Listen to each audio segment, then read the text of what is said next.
Hello again, everyone. Mark Hack, Macomb County Executive, with our health expert here in Macomb County, Bill Redell. Bill Redell has been with the county for quite some time, but prior to that, used to actually work down in the city of Detroit. The experiences I've had in public safety and dealing with crises as a sheriff for 30 years, which is, by the way, the sheriff department right across the way here in our health department. Boy, nothing mirrors or matches what we're seeing here today, and I got to believe Bill has experienced the same thing. You could see that obviously we're more than 6 feet apart here, and we both kind of did our own test to check our temperatures already before we even had this interview, because everybody's concerned about this pandemic, and obviously as our health expert, probably more so than anyone else. He gets it, he understands, and he's leading the people here in Macomb County, trying to make sure that our staff is safe, as well as trying to answer some of the questions from the general public within the 27 municipalities that make up Macomb County. So, Bill, quite a crisis, and I got to believe with your experiences down in Detroit, out here, this is something that you try to prepare for. But boy, what a unique experience to have to go through something like this. Yeah, Mark, you're right. This is unprecedented. We practice a lot for emergencies, whether it's weather related or even disease related, but nothing of this type was expected. A pandemic is something like this is, once in 100 years, as they're saying. It's generational.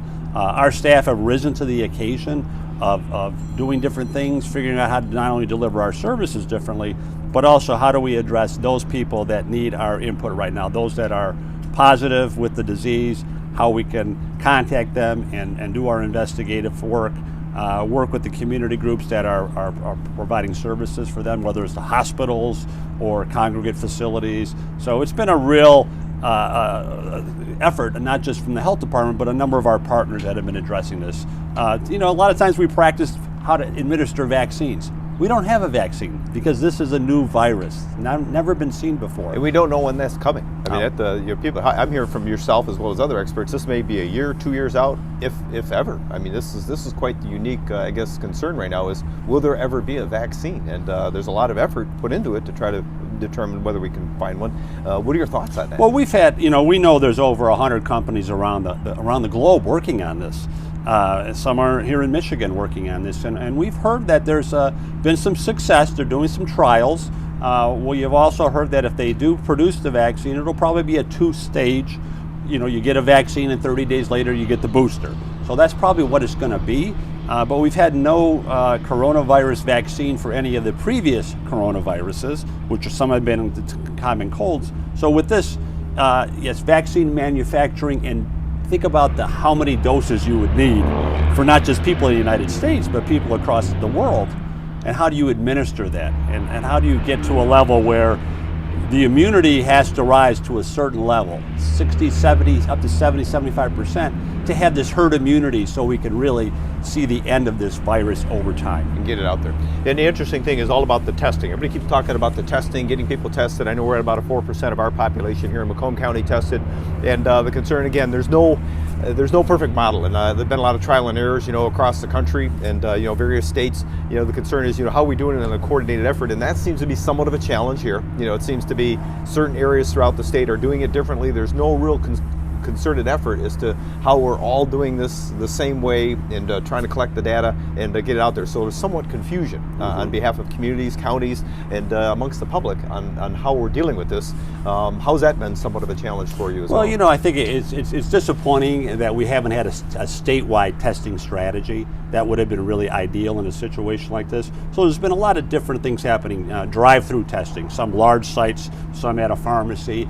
All those are very helpful, but a lot of those are telling you a point in time. It's a PCR or nasal swab test, and tells you what's the status of you now. Are you infected now? It doesn't tell you if you're 2 days later you may have a negative test. 2 days later you may be positive. So that's one type of test, a PCR. It's looking to see if you have the virus, looking at the DNA. Do you have that within, as to do the laboratory test. There's antibody testing, and that's still exploratory. A lot of these have received FDA approval as just a emergency use authorization. So they're not 100% when it comes to the validity, the sensitivity that needs to be done, and again, a lot to be done with testing. But I think that over time you're going to see more larger sites that are going to be doing testing, because we do want to find more people that are maybe asymptomatic that we can test, and so you're going to see more of that going on too. And here in Macomb County, we've always said macombgov.org, people can log on to it, find out where the test sites are here in Macomb County. Anybody who really needs a test, there's an opportunity for a location for them to go ahead and get tested. Is everybody being tested now still having to show symptoms, or are they starting to allow people to, that's been the other part of the confusion here, that there wasn't enough test kits, so if you're not showing the symptoms, don't get tested, and now we're trying to convince people it's okay, you can still get tested. I mean, that's the thing that's still confusing for the public, and I guess, where are we at with that right now? Well, I think that as we've focused a lot on symptomatic elderly people, and that's why a lot of positives came back originally. That was expected. Now we're moving to where essential workers, first responders, healthcare workers, with or without symptoms, we want all these individuals tested. And I think we're moving to where we're going to be testing just the general public. This morning on the way to work, I heard in Detroit, anybody that's a resident, come and get a test at the state fairgrounds. Well, that's fine, but again, it's only going to tell you at that point in time if you are positive or negative. And there's nothing that says 3 days from now that you're going to be positive or something like that. Right. You may be. And we know the stay-at-home orders have made a significant, reduction in people, spreading the illness, because we know asymptomatic people who may not have any symptoms can spread the disease to others unknowingly, and that's what happened probably early on in March and even probably in February. We had people who had the disease in February, and then 2 weeks later, cases started showing up.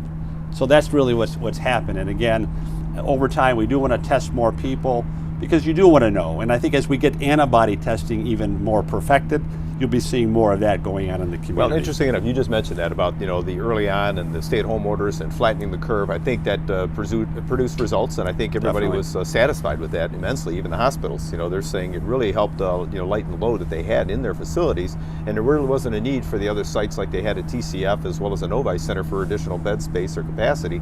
But we've gone below that, and right now our numbers are have been down pretty low as far as the number of people that have contracted and or deaths as a result of this.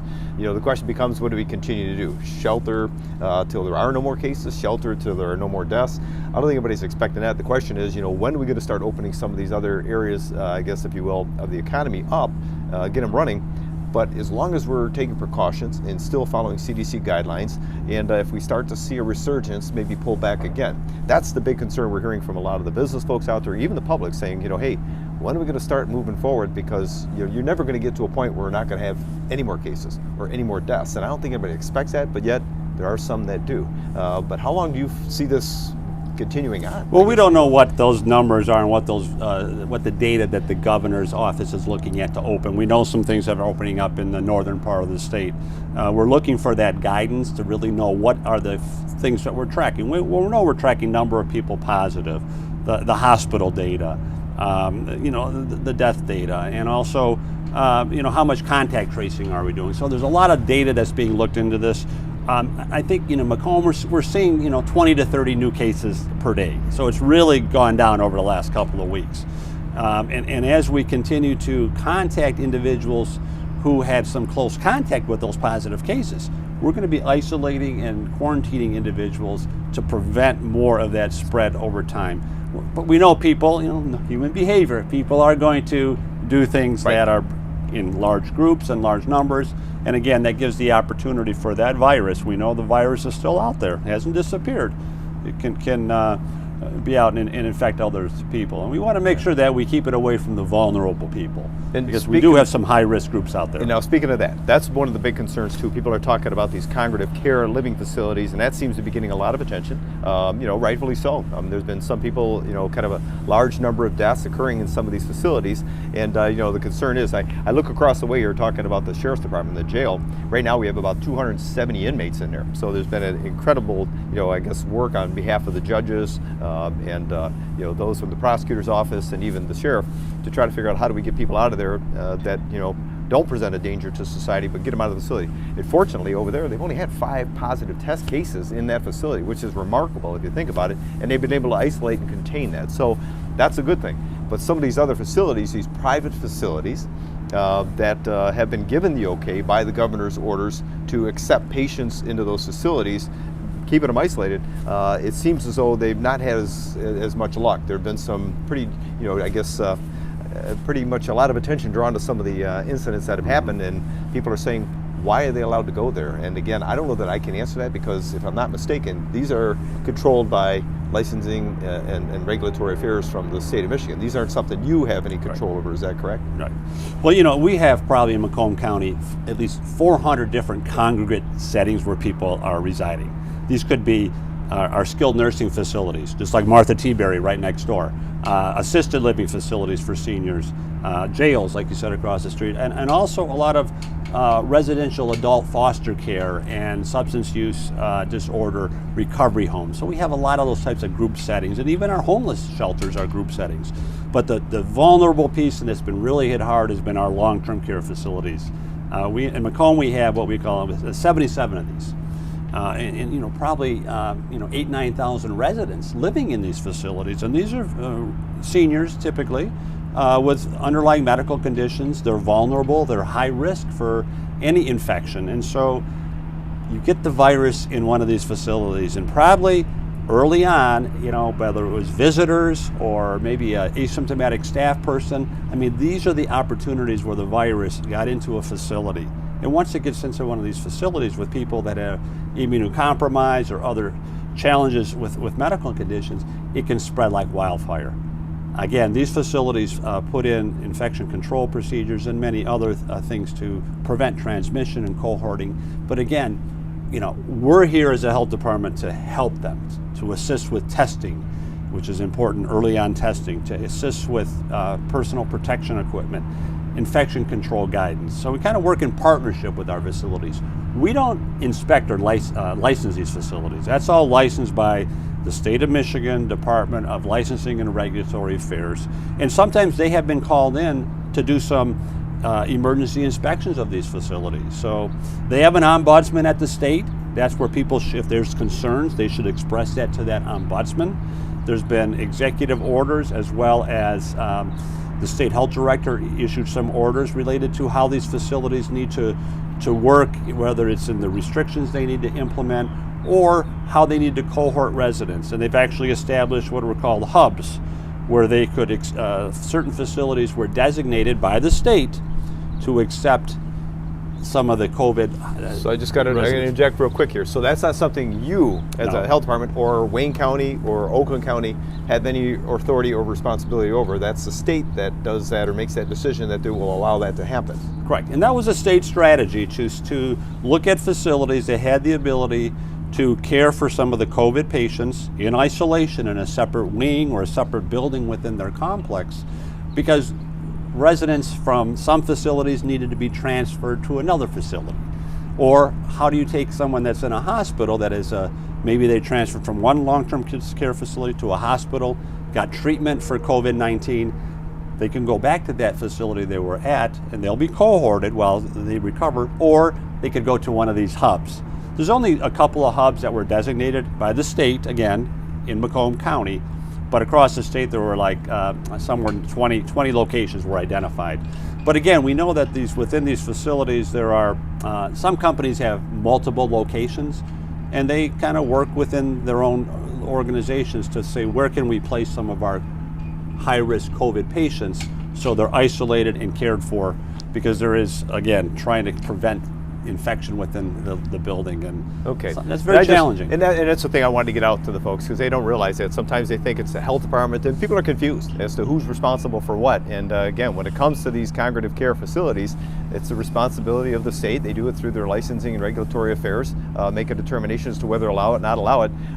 Local health departments, as I mentioned, whether it's Macomb, Oakland, Wayne, or any other county throughout the state, their role is to try to figure out how do they assist, providing the PPE, providing them testing if necessary, but they do not have control over making that determination as to whether they can accept or not accept these type of patients. And if there is a need to investigate or look at it, as Bill had mentioned, you need to get hold of the ombudsman from the state to kind of intervene and find out what is happening and what's going on there. So a lot of concern over that right now. But Bill, on behalf of all of us here in Macomb County, we can't thank you and your staff enough for the work that you're putting into this. And I know we've got a lot of people right now. The big focus is on that contact tracing. Anytime somebody tests positive, how do we reach out there? So if you do get contacted by the health department because they're trying to let you know you may have come in contact with somebody who tested positive, please answer the call and provide the information. They're not going to ask about finances. They're not going to ask about social security numbers or any Right. banking information or financials. They're just going to ask you some information about contacts we've made. If you don't trust them, hang up. They'll give you a number to call back that relates to the health department here, so we can make sure that we're going to continue to try to figure out how do we, I guess, if you will, minimize the spread here in Macomb County. So fortunately, it's working. We're moving in the right direction, and we're going to get there. And again, folks like Bill and his staff have done a great job. So I want to thank Bill. More importantly, I want to thank you for once again tuning in to macombgov.org for your information, and remind you to keep you and your family safe.